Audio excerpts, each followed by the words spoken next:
Welcome back everyone. Today we're going to see how to install BloxShade on Roblox, which are shaders for Roblox. Firstly, visit the official BloxShade page. Click on the download link provided and save the installer to your PC. Launch the downloaded BloxShade file and click the Settings button. Select the option Patch NVIDIA App. Now you need to install the BloxShade. Click on the install button and let the installation process complete.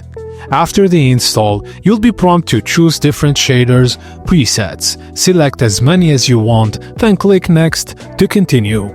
Now all you have to do is launch the BloxShade via Fishtrap. Open the Fishtrap app launcher and this will enable shader compatibility with Roblox.